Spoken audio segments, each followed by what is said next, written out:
बार फिर से चर्चा की शुरुआत कर लेते हैं और सवाल यही है कि क्या इस बार ब्राह्मण किंग मेकर की भूमिका 2022 में निभाने वाले हैं। तमाम खास मेहमान मेरे साथ बने हुए हैं और जल्दी से मैं आपके पास आती हूं सतीश जी, लेकिन एक रिएक्शन में अब मेरे सहयोगी जुड़े हुए हैं अशोक तिवारी लखनऊ से, उनसे ले लेती हूं। अशोक तिवारी, ब्राह्मणों की क्या स्थिति उत्तर प्रदेश में है? आप जाते भी हैं, बातचीत करते हैं, क्योंकि सभी पार्टियों का फोकस ब्राह्मणों पर है।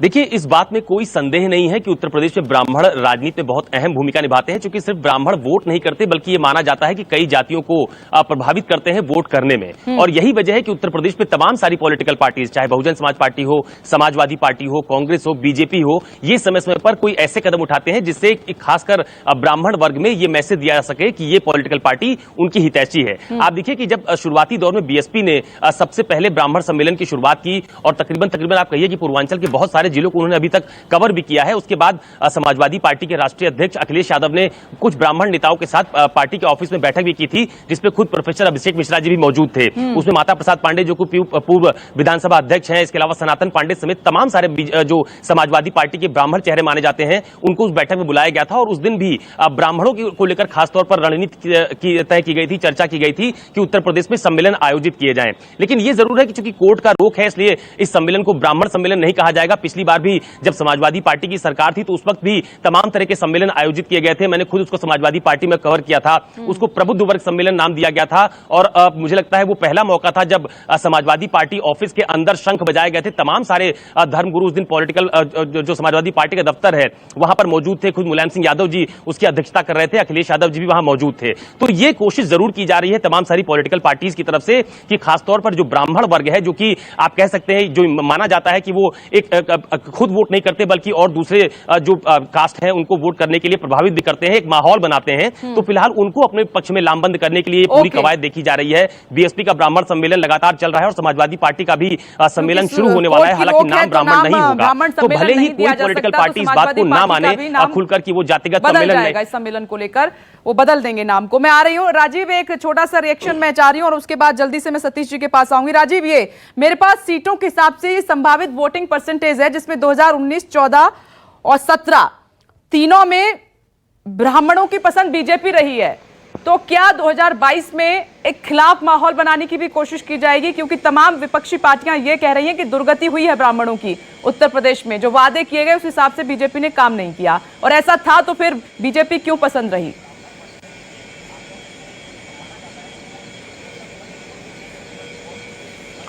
देखिए, एक बात तो ये है कि किसी एक जाति को या किसी एक धर्म को ये कहना कि वो इसी तरफ उसका झुकाव है, ऐसा 100% नहीं होता है। बहुमत जिधर जाता है उसको हम मान लेते हैं। दूसरी बात है कि कोई भी पॉलिटिकल पार्टी, जो ब्राह्मणों के बारे में आप बात कर रही हैं, चाहे देखिए 2017, 19 और 14 और 19 प्रधानमंत्री नरेंद्र मोदी का चुनाव था, और ऐसा कहना कि उनको इस जाति का समर्थन मिला, नहीं, उनको बहुत सी जातियों का समर्थन मिला। अदर बैकवर्ड क्लास जो उत्तर प्रदेश में बहुत मजबूत स्थिति के वोटर हुआ करते थे, और वो बीजेपी की तरफ पिछले 20 सालों में कभी नहीं गए। प्रधानमंत्री ठीक है राजीव, मैं आती हूं, कुछ ऑडियो में प्रॉब्लम हुई है, लेकिन अब सतीश प्रकाश जी आपके पास आ रही हूं। देखिए, क्या जो बीएसपी ने शुरुआत की, तो आप मानते हैं कि समाजवादी पार्टी भी आपके नक्शे कदम पर चल पड़ी है? दल को अपनी बात कहने का अधिकार है। देखिए, हमारा मानना यह है कि कोई भी सामाजिक रूप से कमजोर हो, चाहे राजनीतिक रूप से कमजोर हो, उस कमजोर की आवाज हम बने, उस कमजोर के दर्द को हम सरकार के सामने रखें। ये सच है कि जब से बीजेपी की सरकार आई है, उत्तर प्रदेश में ब्राह्मण समाज को लेकर के जिस तरह से राजनीतिक चालबाजी चली जा रही है, और उनको एक जाति विशेष को आगे बढ़ाने के लिए ब्राह्मणों को जिस तरीके से पीछे किया जा रहा है। और आप ये भी देखेंगे, योगी जी के ऊपर ये आरोप नहीं है, ये कहीं ना कहीं सरकार का एक नजरिया दिखाई देता है कि अपराध खत्म करने के नाम पर योगी जी ने जिस तरीके से चुन चुन के पूर्वांचल के ब्राह्मण समाज, जो एक राजनीतिक ताकत है, इसमें कहीं कोई तो राय नहीं। अभी राजीव जी ने यही बात बोली है कि ब्राह्मण सिर्फ एक वोट नहीं है, वो एक ताकत है। और ये माहौल भी सच है कि 2017 में इन्हीं ब्राह्मण समाज के लोगों ने बीजेपी को वोट दिया था, बीजेपी को सत्ता में पहुंचाया। अब ये नैतिक जिम्मेदारी है, बीजेपी की भी नैतिक जिम्मेदारी है, और बीजेपी को हम उसकी नैतिकता भी याद दिला रहे हैं कि अगर वो वोट चाहती है लोगों का, तो सारे अब योगी जी किसी एक जाति विशेष के मुख्यमंत्री तो है नहीं ना, उत्तर प्रदेश के मुख्यमंत्री होने के नाते उनको सब वर्गों के हितों की रक्षा करनी चाहिए। और ये सच है, ये आप मान लीजिए कि जाति अगर जन्म से है तो जाति को आप इग्नोर नहीं कर सकते। और देश में सबसे बड़े सदन में अगर देश के प्रधानमंत्री कीजिए ना इग्नोर, सभी मिलकर कीजिए इग्नोर, जाति शब्द लाइए ही मत अपनी जुबान पर, सिर्फ विकास की बात कीजिए। सुनिए देखिए बोलिए मनीष जी, आप जवाब देना चाहेंगे? क्योंकि समाजवादी पार्टी और बीएसपी दोनों ही आप पर यह आरोप लगा रहे हैं कि आपको वोट की तो चिंता है, लेकिन जो वादे आपने किए थे इस वर्ग के लिए काम नहीं किया आपने उत्तर प्रदेश में। 12 से 17 के बीच अखिलेश यादव जी मुख्यमंत्री रहे, उसके पहले मुलायम सिंह यादव जी भी मुख्यमंत्री रहे।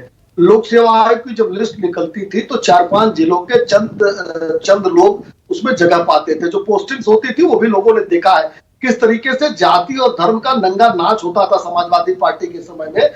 और आज जब चुनाव आया है तो एक गाड़ी में, यानी अगर आप मारुति लीजिए तो वो 5 ब्राह्मण नेता जिनको दिखा के समाजवादी पार्टी लुभाना चाहती है, एक मारुति में आ जाएंगे। इतने ही लोग हैं समाजवादी पार्टी में उस वर्ग से। और अभी बसपा जो कह रही थी, यानी सतीश जी, अब हम लोग इस बात को मान लें कि तिलक तराजू और तलवार में से तिलक के ऊपर हमला नहीं करेंगे आप लोग, उनके साथ जो नारा आपने किया था उससे वापस लौटेंगे। तिलक तराजू और तलवार अगर मीडिया में या मनीष जी के पास या प्रधानमंत्री के पास या भारत सरकार के पास अगर ऐसी कोई वीडियो है, इस वीडियो में माननीय काशीनाथ जी ने, बहन जी ने इस तरह का नारा लगाया तो आप रखिए, हम आपको चैलेंज करते हैं। ऐसा कोई नारा आपके पास है या मीडिया, सुनिए आरोप लगाना गलत बात है। ब्राह्मण पीड़ित है और पीड़ित की आवाज उठाना हमारा नैतिक धर्म है।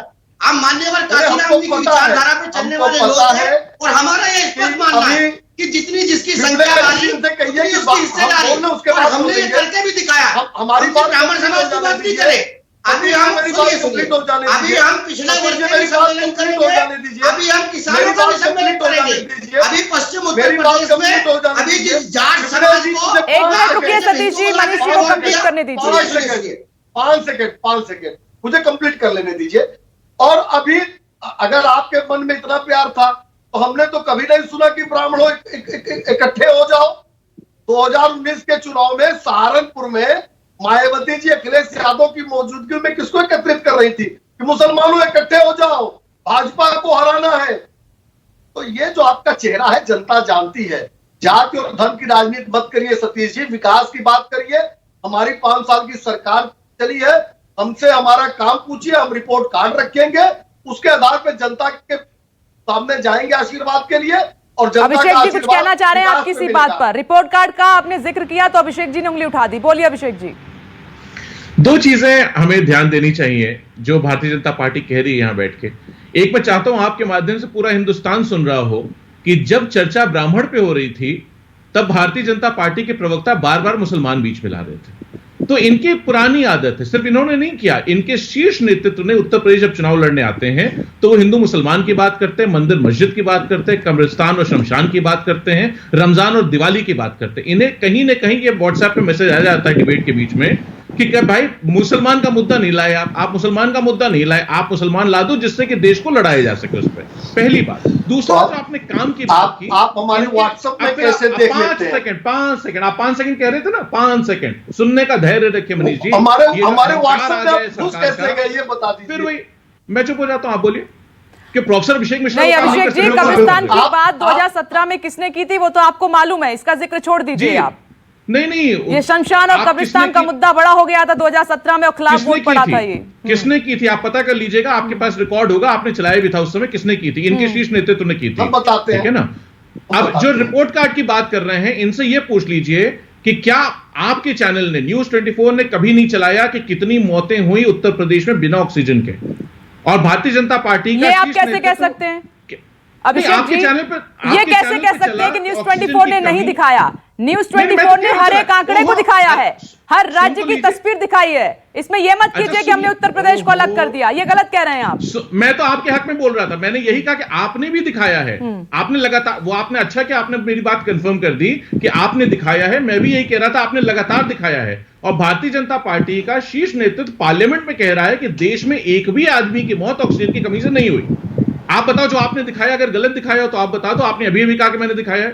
जो तो हालात ये प्रदेशों चीज- में बने हुए थे वो हमने सब दिखाए। रिपोर्ट कार्ड, जी जी बिल्कुल, मैं इनके रिपोर्ट कार्ड पे आ रहा था। इनका रिपोर्ट कार्ड आपको लेना है तो आज उत्तर प्रदेश 5 सेकंड नहीं हुआ उन परिवारों से 5 जिनके सेकंड नहीं लोग हुआ। नहीं, अभी नहीं हुआ, आप इंतजार करिए। अभी नहीं हुआ। 5 सेकंड अगर हो गया तो आप जवाब दे दें आपको। फिर वही रिपोर्ट कार्ड पे आई ही नहीं, अभी आने तो दीजिए। अभी तो आपको सिर्फ मैंने ये बताया कि जहां चर्चा ब्राह्मण पे थी वहां आप हिंदू मुसलमान की बात कर रहे हैं बैठ के। अब मैं आपके रिपोर्ट कार्ड उसी का जवाब देना चाहते हैं। हुजूर सुनने का जज्बा तो रखिए। जल्दी जी बोलिए, का जवाब जल्दी हम बोलिए। दे रहे हैं, अभिषेक जी जल्दी कंप्लीट कीजिए अपनी बात को, जल्दी से। जीडीपी की ग्रोथ नीचे है, 4 बार बिजली के दाम बढ़ा चुके हैं, ठीक है। बुनकरों की बिजली की माफी खत्म कर दी, रोजगार के लिए नौजवान रोज पिट रहा है, एम्बुलेंस के ड्राइवर्स की फीस नहीं दी इन्होंने, ठीक है, ये तनख्वाह हो नहीं गया दी। है। आपने कहा महिलाओं पे जिनका अत्याचार, रिपोर्ट ब्राह्मणों कार्ड की अनदेखी ये की, रिपोर्ट कोरोना कार्ड में की क्या संभाल बात नहीं करेंगे? पाए, ये सब आप गिना चुके हैं। मनीष जी जल्दी से बोलिए, फिर एक आखिरी रिएक्शन देखिए- मुझे लेना है, जल्दी से अपनी बात रखिए। देखिए अभी शमशान कब्रिस्तान की बात हो रही थी। 2 चीजें मैं फैक्ट बता रहा हूं, तथ्य बता रहा हूं। उसमें मिनिस्टर थे उस सरकार में जिसमें ये तय हुआ था। फिर वो हिंदू मेरी मुसलमान पे बेटी आ गए। उसका कल, फिर हिंदू मेरी मुसलमान पे आ बेटी गए। उसका कल, मेरी बेटी उसका कल। ये योजना अभिषेक जी आपकी सरकार लेकर आई थी और आप कैबिनेट के मिनिस्टर थे, केवल मुसलमान लड़कियों को लेकर आई थी। तब आप कहां थे, आप कहां चले गए थे? तब आपको ब्राह्मण नहीं याद आ रहा था? सिर्फ ये नहीं कि सबके लिए किया था, सब और गलत नहीं, बात, मेरी गलत बेटी उसका बात। कल। आप डेटा मैं गलत न्यूज़ दे रहे हैं। 24 तो में- दूसरी न्यूज़ योजनाएं 24 में सबके लिए चल रही थी।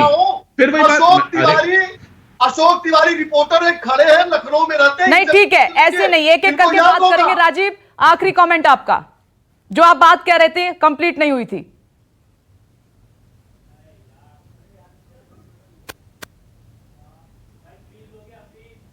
चलिए, राजीव से भी संपर्क नहीं हो पा रहा है, लेकिन आप देख रहे हैं कि चर्चा ऐसे ही चलती रहेगी, क्योंकि कोई भी पार्टी ये नहीं मानेगी कि हम जाति के आधार पर राजनीति करते हैं। जब ये सवाल पूछा जाता है तो सब विकास की बात करने लगते हैं और एक दूसरे पर आरोप प्रत्यारोप का दौर तो लंबा चलता ही है। वक्त की कमी है। आप सभी का बहुत बहुत शुक्रिया। नमस्कार, मैं हूं मानक गुप्ता। अगर आपको हमारा ये वीडियो पसंद आया हो तो इसे लाइक और शेयर जरूर करें, और हां, हमें सब्सक्राइब और फॉलो करना ना भूलें ताकि आप देश और दुनिया की कोई खबर मिस ना करें। तो जुड़े रहिए हमारे साथ और देखते रहिए News 24।